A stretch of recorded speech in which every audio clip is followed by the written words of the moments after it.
Hi everybody. Thank you for stopping by and taking a moment to watch this video about my story um, with physical abuse, domestic violence. It is something that it's um, so sadly common, but yet not widely talked about. So I'm gonna go ahead and give you guys a little piece of my story um, of from the beginning to the end, just a little snippet. There's a lot of things that, I really can't go into detail because I don't want to have a 2 hour story, but here's my story. So, 11 years ago, I'm 27 years old now. So, back when I was 16, I met somebody on social media on MySpace. So, we ended up meeting up, we hit it off, and everything was so good, so good. I loved being with him. Like, it was amazing. And I remember, I remember specifically the first time that it happened. We were in an argument. It was maybe 4 years in. I want to say maybe like 3 to 4 years in, and we were in an argument in the car. We were pulling into his sister's apartment where he um backhanded me because he didn't like something that I said. So obviously, I kind of my natural reaction was like, what did you just do? Like, are you kidding me? Like, we're arguing and you just want to backhand me? So then it happened again. So he backhanded me again. So at this point, I'm crying and, you know, I'm. I'm like, okay, I'm so done with him, and blah blah blah, yada yada yada, right? So I call the cops, and the cops come in, and basically what they were told by a family member of his that I was overreacting. I was overreacting and nothing really went on. So of course the cops made a big joke about it and they left. Um and that was the very first time and that was the very beginning to a very long abusive relationship that continued for 6 additional years. I should have known to leave then, but then I was filled with the I'll never do it again. I'm so sorry.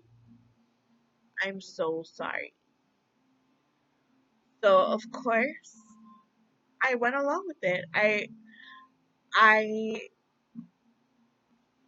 believed what he said. Um so yes, anyways, many and many of different things went on. We throughout the relationship, you know, he ended up moving where I followed, and it was kind of our last chance to try and fix everything where it didn't work, and finally the end. But there are certain questions that were asked to me as well as for this video. So I'm gonna to get a deeper look, I just wanted to give you guys a little bit of background, but to give you guys a deeper look into um, why and how. Like, I know you guys must be looking at me like, what? Like, why stay that long? And to be honest, it's not easy. It's not easy when somebody is telling you that nobody is going to love you the way they do. And when it's good, it's so good. And like I can't speak for every domestic violence survivor, but for me, when it was good, I hung on to the good. I couldn't see the bad. So I'm gonna just answer a few questions for you guys. Um, so I know one question was like, when did it get abusive? So I kind of answered that question in the beginning of the video. So it was about, I don't know an exact time frame, but I want to say it was about 3 to 4 months in. I mean, sorry, not 3 to 4 months, not 3 to 4 months. X that out. 3 to 4 years. Um, and we started to change. Our wants were different from when we first started our relationship. So we were both changing, and we didn't know how to. Well, we both were coping with these changes very, very differently. Um, were there any signs of red flags before the abuse that you feel could have given you a warning that the relationship was healthy? So, oh, unhealthy, sorry. So many warnings. I cannot stress enough um how badly we try to ignore these red flags. There were so many red flags that built up to that moment, but I didn't want to see these red flags. Like, for instance, it was oh, your friends don't know. I don't want you, you know, they don't know what they're talking about. Oh, if you hang out with these friends because these friends have a type of lifestyle, you're gonna end up like them. You know, and stuff like that where it slowly just started. I'm anybody who knows me knows I love everybody. I love everybody. And for me to be so taken away from everybody, including my own family, it was hard. But 10, 11 years ago, I was 16. I thought my family was just the most horrible thing. Like, they were trying to keep me in and lock me up, and not realizing now that I'm older that they were trying to do it for my own good because they see me spiraling. But now that I'm older and wiser and been through so much, um,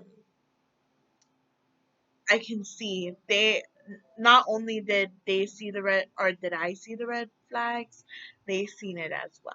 So just to answer that question. Another question was, how did you feel while in the relationship, and how do you feel now?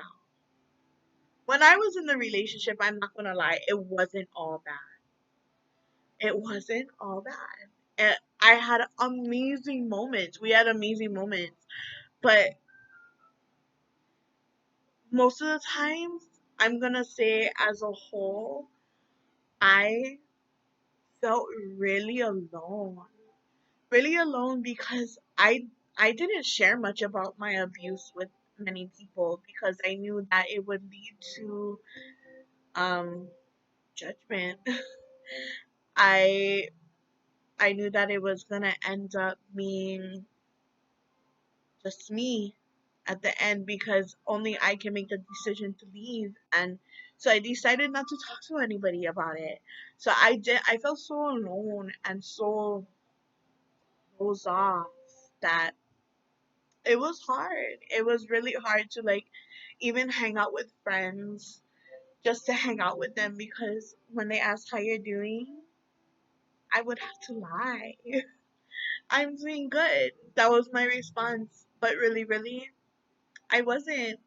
I wasn't doing good, and they knew it. They knew it. I knew it. But so for the most part, I kind of closed my friends off and family. But how I feel now, I am with an amazing man who treats me so well. So that the whole difference, like you can feel the difference and the change and everything. I mean, it's amazing. I feel so good now that I'm not in an abusive relationship, that I kind of almost feel like it's unreal. Like, wow, this is really my life. Moving on to the next question. Did you have a safe place at the time? I did, and she had no idea that she was my safe place until after the relationship was done. I felt more open to sharing my experiences and why I did what I did. But when she's watching this video, she'll know. But it was in Pro City,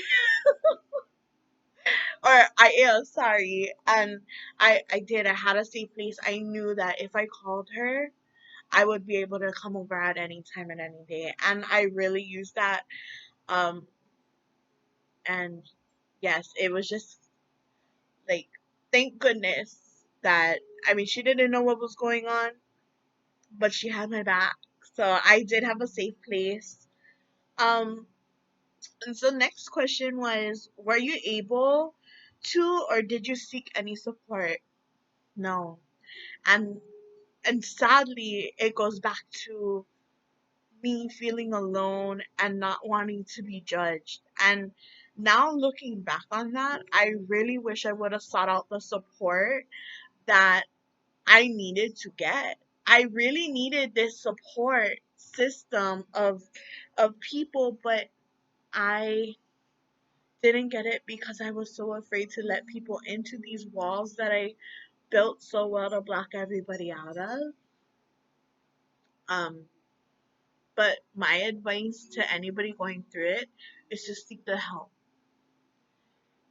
It- Now, not being in a domestic violence, relationship, I I really wish I would have sought the help sooner. Um, did someone try to provide you support? How did it make you feel? Um, what did you want somebody to do? What would you have wanted someone to do? So I'm gonna go back to a story. Uh, and it was really significant in playing the role of actually breaking off the ties with this person. I remember one time I was pulled out of my own truck. We were driving on the side of Fort Weaver Road, Eva Beach, and there was a lot of cars, cops, and everything, and I was just getting beat up on the side of the road with bystanders. I mean, people in the cars just driving by, cops driving by. Like, I didn't understand it. I really, honestly, at that point was like, I really, truly believe what he's saying, that I have nobody in my corner. Nobody. And, um,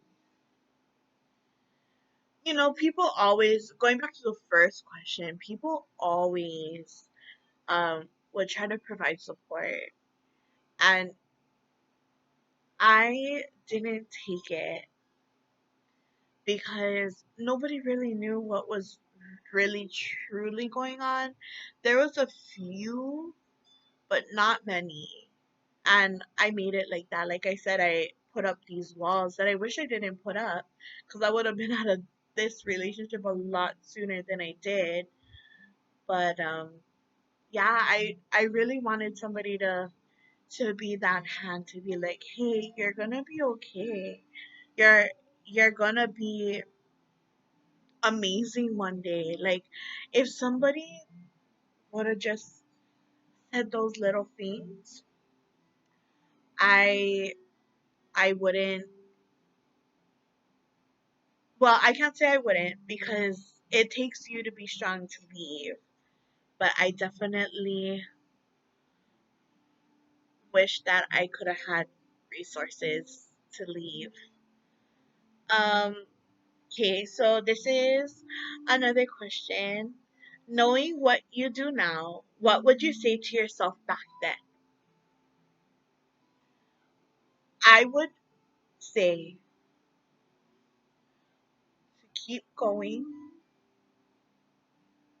be successful, and love yourself. Those are the three things I would tell myself. Keep going, be successful, and um, just love yourself. Um, Now that I have broken these ties, I mean, I remember being so broke. I mean, I couldn't even begin to tell you. I went through the emotional abuse, the physical abuse, the mental abuse, the financial abuse. I was the one who was working, yet I was the one who was broke, and he always had money. Like, now I'm able to make my own money and keep it and save it, and I'm on business ventures, and it's just so amazing to know like where I once was that helped create the now me. The you're strong, you keep going and you keep pushing through, because I have been through a lot of things, and to be able to be in this moment, in this time, making this video to help other people, it just amazes me how far I have grown to be where I need to be and to continue to go to make myself better. Um, is there anything you want people to know about when starting a new relationship? Starting a new relationship is hard. For me, it was a lot of trust issues, um, a lot of learning how to take down these walls that I already had built up from my relationship. It was learning how to trust that they love me, and that, I mean, and it goes for any relationships. I was building new relationships with people as friendships, a new relationship that I'm in now, that he t- my relationship that I'm in now, I basically laid down the line like, hey, this is what it is. You know, I was in a abusive relationship once, and it's probably not going to be easy.